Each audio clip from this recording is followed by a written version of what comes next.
আমরা খুবই ভুল করেছি কোরআন না বুঝে। গতকাল আমি যুবকদেরকে থ্যাঙ্কস দিয়েছি, মনে আছে না আপনাদের? যুবকরা আমাদের প্রাণ শক্তি। যুবকরা যদি এগিয়ে আসে, কোরআন বোঝার কম্পিটিশনে যদি এগিয়ে আসে, কতই না ভালো হবে যদি তারা কোরআন পড়তে শেখে এবং কোরআন বোঝে। তাহলে তারা কোরআনের দিকে আকৃষ্ট হবে এবং কোরআনকেই জীবনের একমাত্র পাথর হিসেবে গ্রহণ করবে। সে কথাগুলি আমি সামনে গিয়ে বলব। তো আল্লাহ তাআলা বলছেন যে এই কোরআনের মধ্যে শুধু নামাজ রোজা হজ যাকাত না। আমি গতকাল বলছিলাম, মনে আছে আপনাদের, যে শুধু নামাজ রোজা হজ যাকাত হইলে শুধুমাত্র 1 পারা বা 2 পারা কোরআন শরীফ নাজিল করলেই হইতো, 30 পারা নাজিল হইল কেন? এই কথা তো মাথার মধ্যে ঢোকা উচিত আমাদের। যেহেতু চিন্তা করি না, তাই মাথার মধ্যে ঢোকে না। চিন্তা করলে তবে না ঢুকবে। এখন দেখুন, আল্লাহ তাআলা বলছেন, আমি আমার নবীকে ওহীর মাধ্যমে মুসা, নূহ, ইব্রাহিম, আদম প্রাগৈতিহাসিক ঘটনাবলী আমি এর দ্বারা জানাইছি কোরআন দিয়ে। রাসূল তো সেখানে উপস্থিত ছিলেন না। আল্লাহ তাআলা বলছেন, তিলকা মিন আম্বাইল গায়বি নূহিহা ইলাইকা মা কুনতা তা'লামুহা আনতা ওয়ালা কওমুক মিন ক্বাবলি হাযা। তিলকা মিন আম্বাইল গায়ব, এটা হচ্ছে সেই অজ্ঞাত ঘটনা যা ওহীর মাধ্যমে আমি আপনাকে জানাইছি। তা না হলে আপনি এবং আপনার কওম, আপনার জাতি এই সম্পর্কে কিছুই জানতো না। না ইব্রাহিমের ঘটনা, না নূহের ঘটনা, না মুসার ঘটনা, এগুলো কিছুই জানতেন না। হযরত ইউসুফ আলাইহিস সালামের কথা বলে আল্লাহ তাআলা বলছেন, যালিকা মিন আম্বাইল গায়বি নূহিহি ইলাইকা ওয়া মা কুনতা লাদাইহিম ইজ আজমাউ ওয়া হুম ইয়ামকুরুন। এটা হচ্ছে সেই অজ্ঞাত কাহিনী যা আমি ওহীর মাধ্যমে আপনাকে জানাইছি। অথচ তার ভাইয়েরা যখন ইউসুফ আলাইহিস সালামের বিরুদ্ধে ষড়যন্ত্র করছিল, তখন আপনি তার কাছে ছিলেন না। আমি আপনাকে জানাইছি ওহীর মাধ্যমে। মূসা আলাইহিস সালামের ঘটনা আল্লাহ তাআলা বলে তারপরে বলতেছেন, ওমা কুনতা বিজানিবিল গারবি ইজ কাদাইনা মূসা আমরা ওমা কুনতা মিনাশ শাহিদিন। মূসা আলাইহিস সালাম তিনি পশ্চিম, সেই সিনাই পর্বতের পশ্চিম দিগন্তে, পশ্চিম প্রান্তে তিনি যখন আক্রান্ত হয়েছিলেন, সেখানে আপনি উপস্থিত ছিলেন। আমি আপনাকে ঘটনার মাধ্যমে জানাইছি। মূসা আলাইহিস সালামের উপরে যেখানে ওহী নাজিল হয়েছিল, সে জায়গাটাও আল্লাহ তাআলা আমাকে দেখাইছেন। আলহামদুলিল্লাহ। মিশর কায়রো এর রাজধানী, মিশরের রাজধানী কায়রো, জামিয়া আল আজহার পৃথিবীর বহু পুরাতন ইউনিভার্সিটি, বিশাল এরিয়া, প্রায় 56,000 ছাত্রছাত্রী লেখাপড়া করে সেখানে। কত বড় বিশ্ববিদ্যালয়, কতগুলি ক্যাম্পাস। তো সেই বিশ্ববিদ্যালয়ের আমন্ত্রণে আমি সেখানে গিয়েছি, 5 দিন ছিলাম। আমি বলেছি যে মিশরে তো জীবনে আসিনি, আমাকে ঘুমাবার একটু সময় দিও রাত্রে, বাকি আমার একটু ঘুরাও। 5 দিনে 4,500 কিলোমিটার দৌড়াইছি। সিনাই পর্বতের সেইখানে গিয়েছি যেখানে ওহী নাজিল হয়েছিল। মূসা আলাইহিস সালাম মাদায়েন থেকে এসেছেন, প্রচন্ড ঠান্ডা, পথ হারিয়ে ফেলেছেন। স্ত্রীকে বলছেন, সাথীদেরকে এখানে অপেক্ষা করো, আমি একটু ওই যে আগুন দেখা যায়, আমি হয় আগুন আনবো, আর না হয় আগুন দিয়ে আলো দিয়ে রাস্তা চিনে নেব কোন দিকে যেতে হবে। ফালাম্মা আতাহা, যখন তিনি ওই আগুনের কাছে গেলেন, নুদিয়া ইয়া মূসা ইন্না আনা রাব্বুক। হে মূসা, এটা আগুন টাগুন কিছু না, আমি তোমার রব, আমি তোমার আল্লাহ। ফাখলানা আলাইক ইন্নাকা বিল ওয়াদিল মুকাদ্দাসি তুয়া। জুতা খোলো, এখানে আমার নূর পড়েছে। সুবহানাল্লাহ। জুতা খুলে আসো। ওয়াদি মুকাদ্দাস, ওয়াদি বলা হয় 2 পাহাড়ের মাঝখানে যে সমতল ভূমি থাকে, এটাকে আরবিতে বলা হয় ওয়াদি, আর বাংলায় বলা হয় উপত্যকা। তো আমরা যখন গেছি ওয়াদি মুকাদ্দাস সাইনবোর্ড দেখেছি, জুতো আগেই খুলছি বর্ষটা। তারপরে গেলাম সেখানে, যেই গাছের উপরে আল্লাহর নূর পড়েছিল সেই গাছটা, ওরা বলে এটা সেই গাছ। তো আমি এর ঐতিহাসিক সত্যতা নাই বলে মনে করতে পারলাম না যে এটা সেই গাছটাই। ওই গাছের পাতায় পাতায় অনেক চিঠি। আমি জিজ্ঞেস করলাম এই চিঠিগুলি কিসের?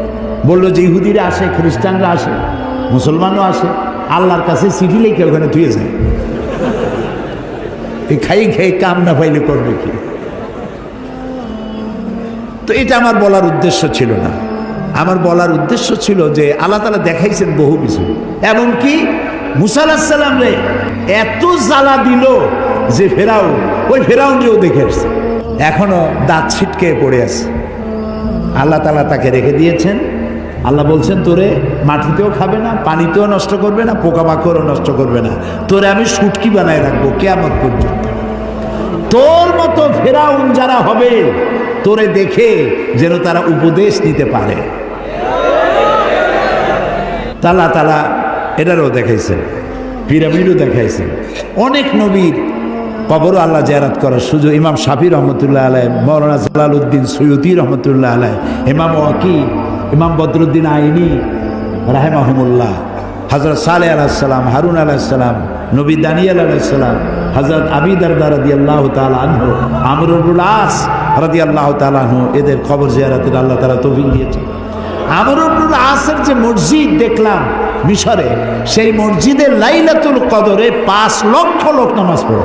লাইলাতুল কদর মসজিদ, রাস্তাটা সব ভর্তি হয়ে যায়। ইমাম যিনি, তিনি হচ্ছেন শেখ জিবরাইল। আমি শেখ জিবরাইল দেখতে পারলাম না, আগ্রহ ছিল যে জিবরাইল কেমন একটু দেখে যায়। এত লোক তার পিছনে নামাজ পড়তে আসে, সুবহানাল্লাহ। তো এখানে আল্লাহ তাআলা বলতে চাইলেন যে সিনাইয়ের পশ্চিম প্রান্তে যে ঘটনা ঘটছিল এটা তো আপনি জানেন না, আমি আপনারা জানাইছি। ফেরাউন আক্রমণ করেছে তার দলবল নিয়ে, 3 দিক থেকে আক্রান্ত হয়েছেন তিনি, আর একদিকে সমুদ্র। সাথীরা বলছে ইন্না লামুদরাকুন, ইন্না লামুদরাকুন, আমরা তো পাকড়া হয়ে গেছি, আমাদের তো পালাবার কোনো উপায় নাই। মুসা আলাইহিস সালাম কার নবী? জবাব দিতে দেরি হইল কেন? মুসা কার নবী? উম্মত ঘাবড়ে গেছে। উম্মত কি হয়ে গেছে? ঘাবড়ে গেছে, ভয় পাই গেছে। 3 দিক দিয়ে আসছে কারা? শত্রু সৈন্য 3 দিক, আর একদিকে কি? সমুদ্র। ঘাবড়াবার তো কথাই, আপনি আমি হলে তো হার্ট ফেল করবো। কোন দিকে যাবো? ফাইনাতা যাবো, যাওয়ার জায়গা না। কিন্তু মুসা আলাইহিস সালাম আল্লাহর নবী, তিনি বলছেন কাল্লা কাল্লা, কখনোই নয়, ভয় পেও না, রব্বি সায়াহদিন, অবশ্যই আল্লাহ আমাদেরকে পথ বের করে দিবেন। কাজী মেঘের মতো কালো ঘন কৃষ্ণ মেঘের মতো উত্তর গগন কালো মেঘে ছেয়ে গেছে, থমথমে ভাব, ঝোড়ো হাওয়া এখনই প্রবাহিত হবে। 30 ফুট উঁচু হয়ে জলোচ্ছ্বাস এসে উপকূলীয় এলাকা ভাসায় নিয়ে যাবে, বজ্রসহ বৃষ্টিপাত হবে, ঝড় বন্যায় উড়ায় নিয়ে যাবে, সুনামি হবে। আল্লাহ তাআলা ছোট্ট একটু বাতাসের আঘাত দিয়ে সব সরাই দিতে পারে। বলেন সুবহানাল্লাহ, জোরে বলেন সুবহানাল্লাহ। কি ক্ষমতা তার! ফাআলুল লিমা ইউরিদ, যা খুশি তাই করতে পারে। তো আল্লাহ তাআলা ওহীর মাধ্যমে এই কথাগুলি জানাইছেন। বিজ্ঞানীরা, ওই যে বলছি যে বিজ্ঞানীরা যে কথাগুলি আজ বলতেছে, যেমন 1665 খ্রিস্টাব্দে স্যার আইজ্যাক নিউটন, তিনি দেখলেন গাছের থেকে একটা আপেল পড়লো মাটিতে। তিনি তখন চিন্তা করলেন যে আপেলটা মাটিতে পড়লো কেন, এটা তো উপরে উঠে যেতে পারত। এইটা চিন্তা করলেন।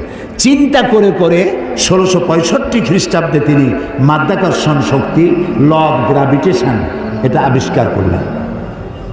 কত খ্রিস্টাব্দে? 1665। অথচ কোরআনে কারীম স্যার আইজ্যাক নিউটনের জন্মের 1000 বছর আগে সূরা ফাতির 41 নম্বর আয়াত আল্লাহ তাআলা বলছেন ইন্নাল্লাহা ইউমসিকুস সামাওয়াতি ওয়াল আরদা আন তাজুলা, নিশ্চয়ই আল্লাহ তাআলা চন্দ্র, সূর্য, গ্রহ, নক্ষত্র সব একটার সাথে আরেকটাকে সম্পৃক্ত করে রেখেছেন, যাতে একটার থেকে আরেকটা বিচ্ছিন্ন হয়ে না যায়।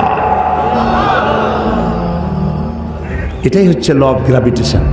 এই মাধ্যাকর্ষণ শক্তির কথা কোরআন ১৫০০ বছর আগে এ কথা আল্লাহ তাআলা বলেছেন।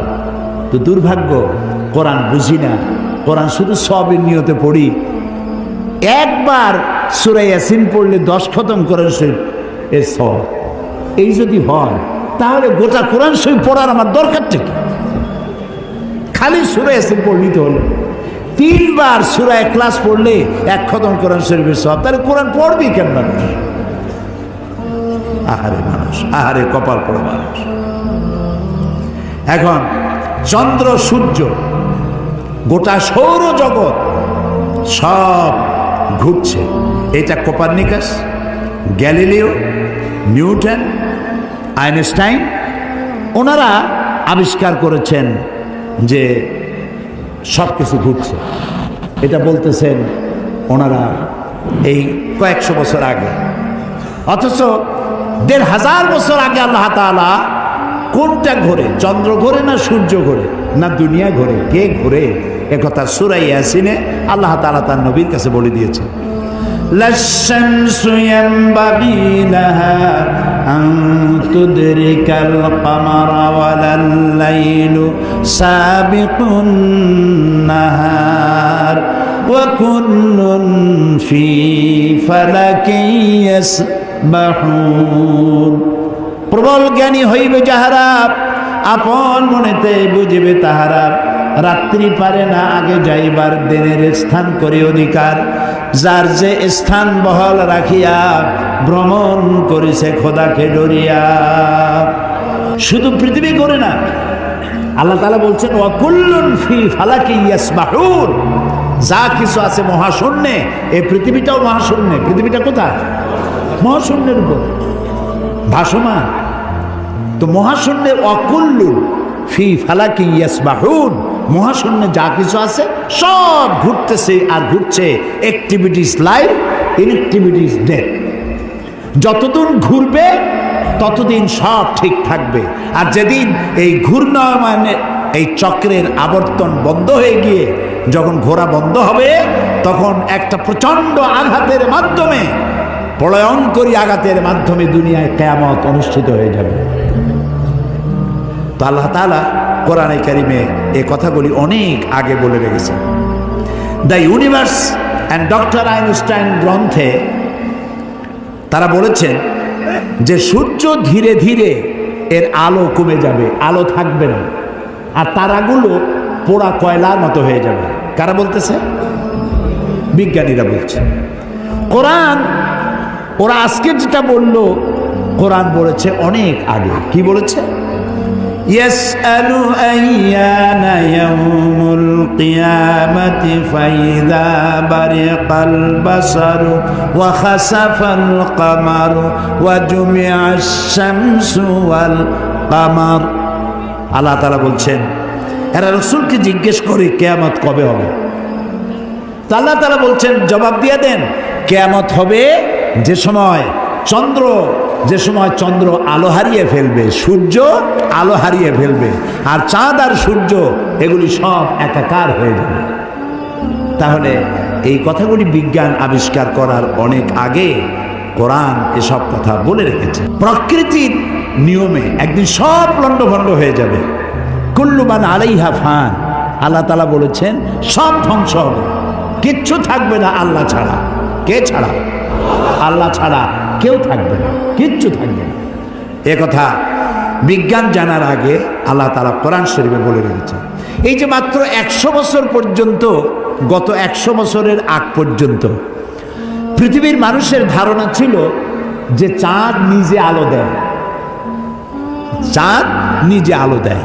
আর বলতো বুড়ো বুড়িরা যে চাঁদের মধ্যে যে কালো কালো জিনিস দেখা যায় ওইটা হলো একটা বট গাছ, ওইখানে একটা বুড়ি থাকে।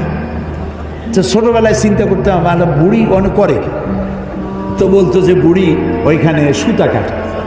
তো তখন খুব বেশি চিন্তায় পড়তাম, এত পরিশ্রম করে এই বুড়ি সুদা কাটিয়া, এই বুড়ি খায় কি? পরে জানা গেল যে ওখানে বট গাছও নাই আর ওখানে কোনো বুড়িও থাকে না। এই চাঁদ এর নিজস্ব কোনো আলো নাই, এই কথা 100 বছরের মতো হলো বিজ্ঞানীরা আবিষ্কার করেছে।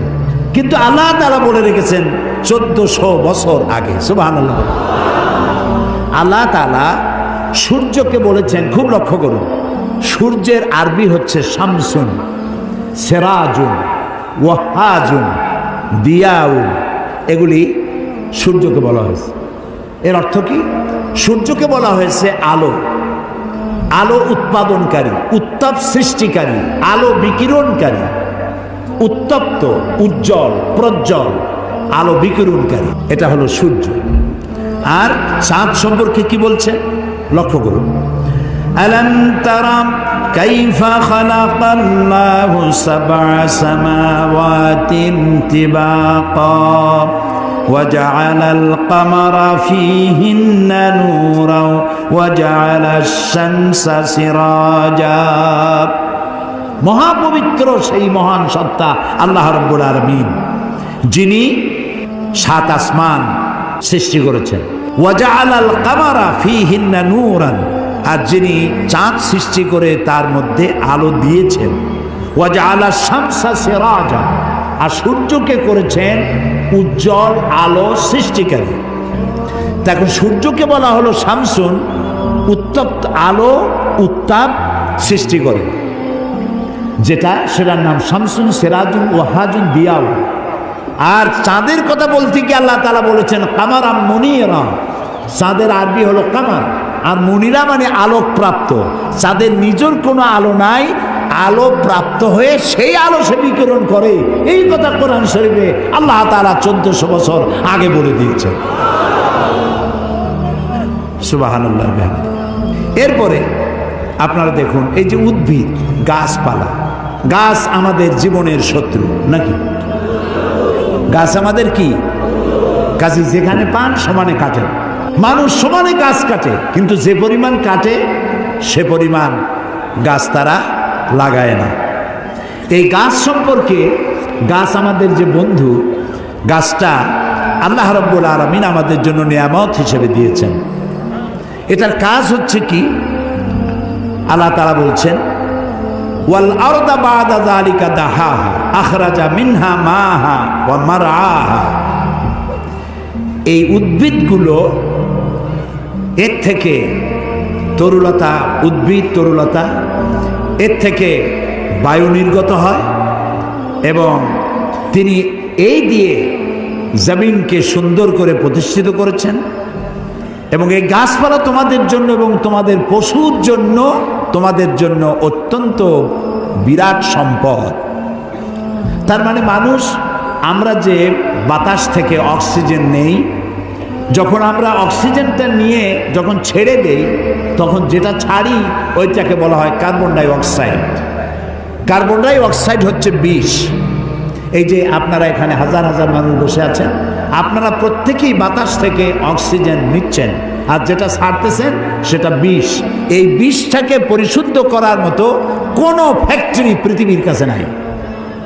আল্লাহ তাআলা গাছ বানাইছেন। গাছের খাদ্য হলো, আপনি যেটা ফেলে দেন, নাক দিয়া মুখ দিয়া যেটাকে উদ্গীরণ করেন, ফেলে দেন, নিঃশ্বাস যেটা বের করে দেন, ওটা হলো গাছের খাদ্য।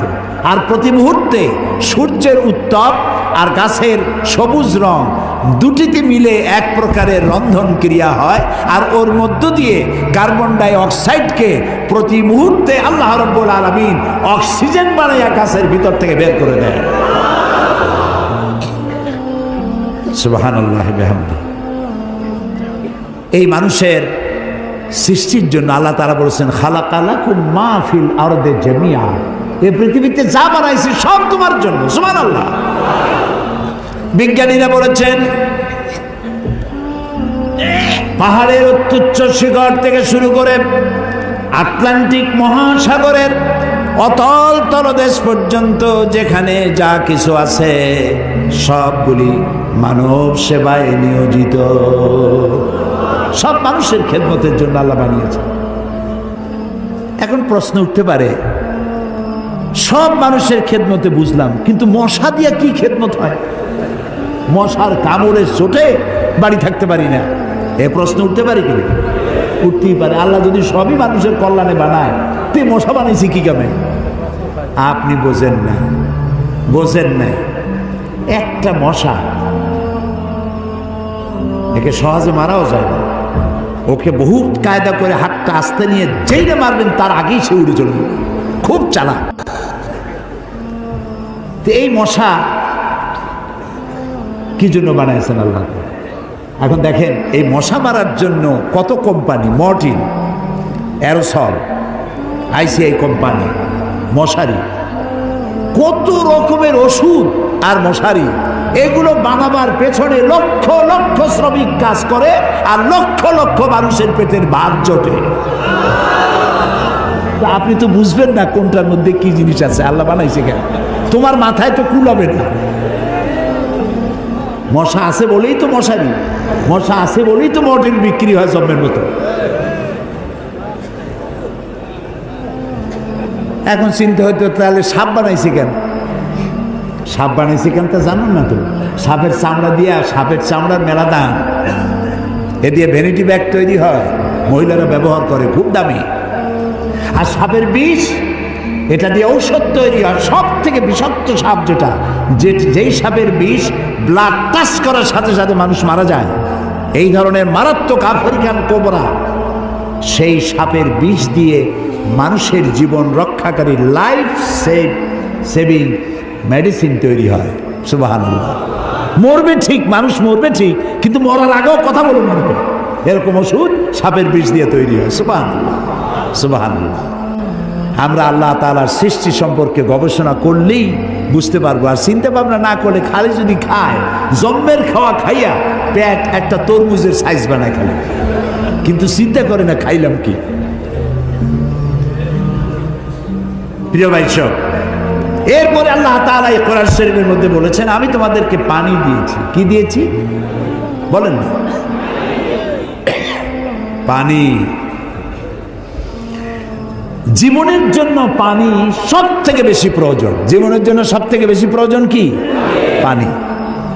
এই পানি, এর এক নাম হলো জীবন।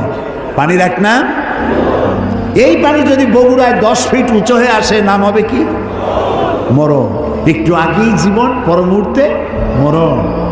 এই পানি আল্লাহ তাআলা জীবনের জন্য পানি সৃষ্টি করেছেন। ফারাক্কার বাঁধটার নানান রকমের বাঁধ দিয়ে, আন্তর্জাতিক নদীর বাঁধটার দিয়ে পানির সর্বনাশ হবে, নদীর নাব্যতা কমে যাবে, আপনার পানির সংকট হতে পারে। এটা সব থেকে বেশি কে জানে? এই আল্লাহর নামে তো আসছে কোন কেন? কে জানে? ওই আল্লাহ রাব্বুল আলামিন প্রাণী জগতের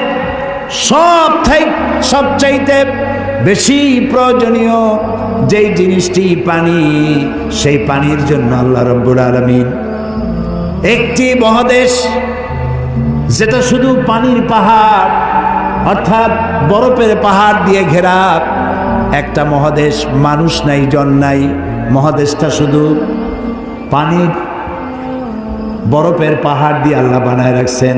নাম কি? অ্যান্টার্কটিকা। এখানে শুধু আছে শ্বেত ভল্লুক আর আছে পেঙ্গুইন, পেঙ্গুইন পাখি। এই পেঙ্গুইন পাখি পানির মধ্যেও ডুবাইতে পারে, বাতাস দিয়েও উঠতে পারে। এই পেঙ্গুইন পাখিগুলি আমি দেখেছি, সে ডিম পেড়ে তাকে 3 মাস 90 দিন ডিমে তা দিতে হয়। ডিমটা পারলো কিসের মধ্যে? বরফের মধ্যে। এখন ওর তো তাপ না হলে তো ফুটবে না, সেই জন্য ওইটার উপরে তাকে দাঁড়ায় থাকতে হবে। পেঙ্গুইন কিন্তু আবার এই শুইতে বসতে পারে না, দাঁড়ায় থাকে। আর গায়ে একটা কালো চাদরের মতো, বুকটা সাদা, মনে হয় সৌদি প্রিন্স। হাঁটেও খুব কায়দা করে, জমিদারি স্টাইলে হাঁটে। তো বাচ্চা ডিম দিয়ে ডিমের উপরে সে দাঁড়ায় থাকে, তার শরীরের একটা অংশ ডিমের উপরে দিয়ে দাঁড়ায় থাকে। 3 মাস 90 দিন দাঁড়ায় থাকতে হবে। এই 90 দিন সে খাবে কি? ওর স্বামীকে, পুরুষ পেঙ্গুইনকে আল্লাহ এত দয়া দিছেন, ও মাছ ধরে ধরে প্রত্যেক দিন ওর বউরে খাওয়ায়। সুবহানাল্লাহ, সুবহানাল্লাহ। এই যে টেলিভিশনের মধ্যে নানান রকমের আছে কি বলে চ্যানেল, এইসব হাবিজাবি উল্লুক মার্কা লাভ ঝাপ না দেখা অ্যানিমেল প্ল্যানেট দেখেন, ডিসকভারি দেখেন, ন্যাশনাল জিওগ্রাফি দেখেন। পশুর মধ্যেও কত মায়া আল্লাহ দান করেছেন। আমার নিজের চোখে দেখলাম এক ক্ষুধার্ত ক্ষুধার্ত বাঘ না সিংহী, এই সিংহী ক্ষুধার্ত একটা হরিণের পালের উপরে জাম্প করেছে, হরিণ দিছে দৌড়, কিন্তু একটা বাচ্চা হরিণ সে কোনো রকম দাঁড়ায় আবার পড়ে যায়, দাঁড়ায় মনে 3-4 দিন হয়েছে, দৌড়াইতে পারে না। সিংহটা ওর কাছে গেল, আমি মনে করলাম যে খাইয়ে ফেলাবে এখন। তা দেখলাম যখন হরিণটা পড়ে যায় তখন হাতটা দিয়ে এরকম উঁচু করে দাঁড় করায় দেয়, এইভাবে দাঁড় করায়, লোক শুয়ে পড়লো, দাঁড় করালো, সে এরকম ঠেলতে ঠেলতে নিতে নিতে সিংহীর বাচ্চাগুলি যেখানে শোয়া সেইখানে এই বাচ্চাটাকে নিয়ে গেল, নিয়ে নিজে কাইত হয়ে শুয়ে পড়লো। বাচ্চারাও, সিংহের বাচ্চারাও দুধ খাইলো, হরিণের বাচ্চাটাও দুধ খাওয়ালো। তার মানে এই সিংহ তার হিংস্রতা মাতৃত্বের স্নেহের সামনে এটা অবনমিত হয়ে গেছে, হার মেনে গেছে। সুবহানাল্লাহ। আমাদের দেশে যখন মারামারি হয় একটু বোঝা উচিত যে কারে মারতেছি। এই যে মারতেছি, ওর বউ তো বিধবা হয়ে যাবে, ওর বাচ্চাটা তো এতিম হয়ে যাবে। এই চিন্তা যদি আমাদের থাকতো, পশুর যে জ্ঞান আছে আমাদের তাও নাই। এই পৃথিবীতে যত কুমিরে মানুষ মারলো, কুমিরে খাইলো, হাঙ্গরে খাইলো, বাঘে খেলো, সাপে খেলো, পৃথিবীর সমস্ত প্রাণী, হিংস্র প্রাণীরা যত না মানুষ মেরেছে তার থেকে 1000 গুণ বেশি মানুষেরা নিজেরা মারামারি করছে, বেশি মরেছে, বেশি। আকল কাজ করে না, কমন সেন্স কাজ করে না। তো আল্লাহ তাআলা এই পানি দিয়েছেন, পানির অনেক দাম। এই যে এখানে মহিলাদের মাহফিল ছিল, আপনারা যত পুরুষ আসছেন এর থেকে কোনো অংশে কম হয় নাই। এত মেয়ে লোক আসছিল সকাল 10টায়, আলহামদুলিল্লাহ।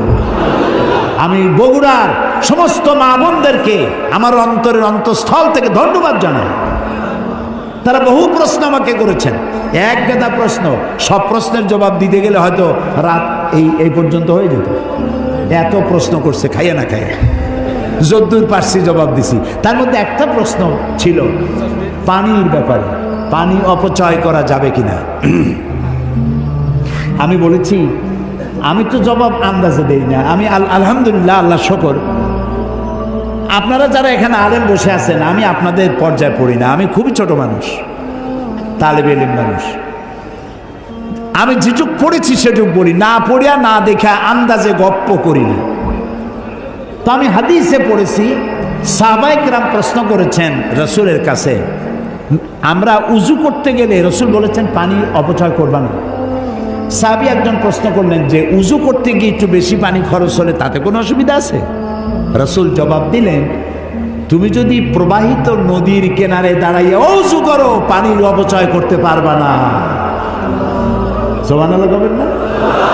এখন আপনি কত পানি খরচ করেন দেখেন তো, টেপ একটা সাইয়া দিয়া জনমের মতো, একটা চায়ের কাপ ধুইতে গিয়ে একটা কলস ধোয়ার পানি খরচ করতেছে। বগুড়া কি গ্যাস আছে? আছে। একটা মেসের কাঠি খরচ হবে সারা দিন, গ্যাসের চুলা চলতে থাকে। আপনি আল্লাহর নিয়ামতের না শকর, একটা মেজের কাঠি দিলেই তো যখন খুশি তখন আপনি জ্বালাইতে পারেন। আপনি কেন বাড়িতে বলেন না যে জ্বালাই রাখবে না? অধিকাংশ বাড়িতে এইভাবে এই গ্যাসের চুলা জ্বলে থাকে বলে আমরা খবর পেয়েছি। অন্যায়। প্রত্যেকটি নিয়ামত সম্পর্কে কিয়ামতে আল্লাহর কাছে জবাবদিহি করতে হবে। কাজে এগুলি নিয়ামত। এখন এই পানি আল্লাহ তাআলা বলছেন, দেখো সৃষ্টি জগতের জন্য পানি প্রয়োজন, সেই পানিটা আমি জলাধার করেছি। এই নদীগুলো কে কাটছে? আছে না বগুড়া নদী আছে না, নাম কি? করতোয়া নদী। আর না করতোয়া এখন তো দৈনিক পত্রিকা, নদী গেছে পত্রিকা হয়ে। বাঙালি যমুনা, ও যমুনা আছে। আচ্ছা, এই নদীগুলো কে বানাইছে? কোন সরকার? কে কে বানিয়েছেন? অসংখ্য নদী বানালেন, সমুদ্র বানালেন, মহাসমুদ্র বানালেন। পৃথিবীর 4/3 ভাগ পানি আর 1 ভাগ হচ্ছে স্থল। এই পানি আল্লাহ তাআলা জলাধার বানায় রেখেছেন। নদী কি সোজা না আঁকা বাঁকা?